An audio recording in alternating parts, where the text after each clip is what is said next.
প্রয়োজন সাপেক্ষে আবারও রাজপথে নেমে আসতে বাধ্য হবো। যেভাবে আমরা রাজপথে নেমে গভর্নমেন্টকে বাধ্য করেছি আওয়ামী লীগকে নিষিদ্ধের একটা গেজেট দিতে এবং জুলাই ঘোষণাপত্রের যে তারা প্রদান করবে এই ঘোষণা দিতে তাদেরকে আমরা যেভাবে বাধ্য করেছি ঠিক একই কায়দার প্রয়োজনের সাপেক্ষে তাদেরকে আবারও বাধ্য করা হবে।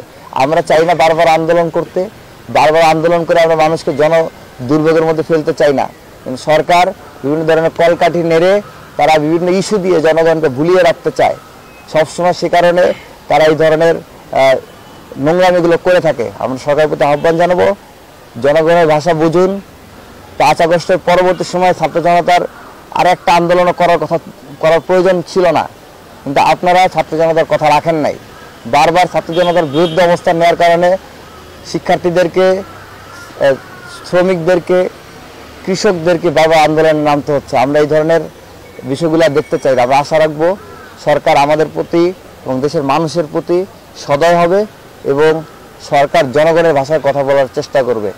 একই সাথে আমরা দাবি জানাবো যে আরাকানে এই যে করিডোর দেওয়ার নাম করে যেই দেশবিরোধী একটি বিষয়ের অবতারণা আমরা দেখতে পাচ্ছি পদক্ষেপ, সেই বিষয়ে গভর্নমেন্ট তার সুস্পষ্ট অবস্থান ব্যক্ত করবে যে তারা কী চায় আসলে। এখন সেই বিষয়গুলো আমরা পরিষ্কার নয়, আশা করি গভর্নমেন্ট এই বিষয়গুলো পরিষ্কার করবে এবং ইস্যুর খেলা তারা বন্ধ করবে। বারবার বিভিন্ন ইস্যু তৈরি করে কৃত্রিমভাবে জনগণকে ভোগান্তির মধ্যে ফেলা, এই ধরনের বিষয়গুলো থেকে তারা বিরত রাখবে।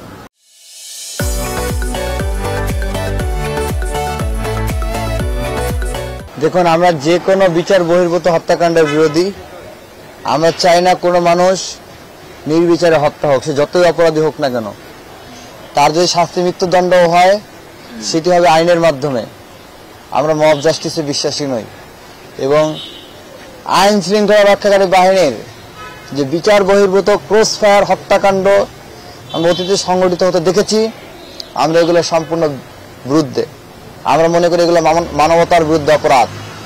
সেই জায়গা থেকে আমরা দাবি জানিয়েছি যে এই গভর্নমেন্ট পরিকল্পিতভাবে বা ইচ্ছাকৃতভাবে বা তাদের কোন রাজনৈতিক স্বার্থ হাসিলের উদ্দেশ্যে যে হত্যাকাণ্ডটা চালিয়েছে আমরা সেটার বিচার চাই।